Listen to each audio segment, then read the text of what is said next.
एक तरफ भारत पाकिस्तान में जंग छिड़ी हुई है तो देश में कई ऐसे लोग हैं जो अब पाकिस्तान से हमदर्दी दिखा रहे हैं। कोई कह रहा है कि मिलिट्री अस्थायी समाधान नहीं है तो कोई युद्ध को खत्म करने की मांग कर रहा है। कोई कह रहा है कि युद्ध में यूरोप का फायदा हो रहा है। अब भारत आतंकवादियों के खिलाफ कार्रवाई कर रहा है तो इनके पेट में क्यों दर्द हो रहा है। सबसे पहले आपको PDP चीफ महबूबा मुफ्ती का बयान बताते हैं जिसमें वो कह रही हैं कि पाकिस्तान से बात करनी चाहिए। महबूबा मुफ्ती ने कहा कि मौजूदा तनाव के कारण हमारे लोग प्रभावित हो रहे हैं। यह दोनों पक्षों की ओर से संयम बरतने और तनाव कम करने का समय है क्योंकि निर्दोष लोग मारे जा रहे हैं। अगर तनाव जारी रहा तो संघर्ष पूरी दुनिया को अपनी चपेट में ले लेगा। मिलिट्री एक्शन किसी चीज का अस्थायी समाधान नहीं होता है।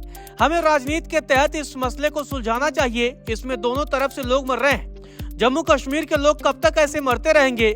हमारे बच्चों को क्यों मारा जा रहा है? उनका खून क्यों बहाया जा रहा है? दोनों तरफ के नेताओं को बातचीत से इसका हल निकालना चाहिए। दोनों तरफ के PM को बातचीत से इसका हल निकालना चाहिए। दोनों देश न्यूक्लियर पावर हैं। खुदा न खास्ता अगर न्यूक्लियर का इस्तेमाल हुआ तो कोई नहीं बचेगा। महबूबा मुफ्ती ने युद्ध तुरंत रोकने की अपील करते हुए कहा कि पुलवामा हमले के बाद बालाकोट हुआ था, उससे क्या हुआ? उन्होंने कहा कि भारत ने कहा है कि हमने 9 आतंकी अड्डों को तबाह कर दिया है, मकसद पूरा हुआ। पाकिस्तान भी भारत के फाइटर जेट मार गिराए, पुंछ में सेना के मुख्यालय को तबाह करने के दावे कर रहा है। महबूबा ने कहा कि दोनों ही देशों के नेतृत्व से अपील करना चाहूंगी कि आपका मकसद जब पूरा हो चुका है तो फिर हमारा खून क्यों बहाया जा रहा है?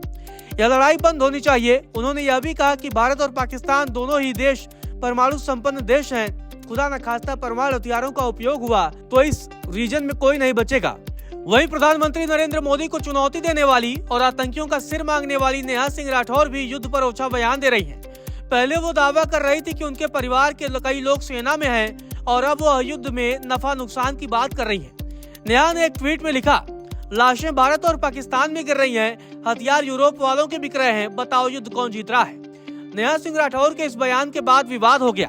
वहीं विदेश मंत्रालय ने शुक्रवार को बताया कि पाकिस्तान ने कल रात यानी 8 मई को भारत के सुरक्षा ठिकानों का पता लगाने के मकसद से मिसाइल और ड्रोन दागे थे।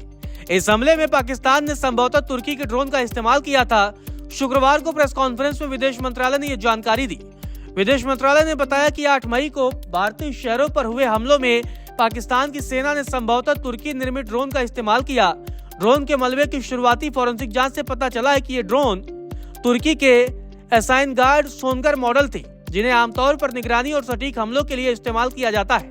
विंग कमांडर व्योमिका सिंह ने बताया कि 8 और 9 मई के दरमियान रात में पाकिस्तान की सेना ने पूरे पश्चिमी सीमावर्ती इलाके में भारतीय हवाई क्षेत्र का कई बार उल्लंघन किया जिसका मकसद सैन्य ढांचे को निशाना बनाना था। उन्होंने ये भी कहा कि पाकिस्तानी सेना ने नियंत्रण रेखा यानी LOC पर भारी कैलिबर हथियारों से फायरिंग भी की।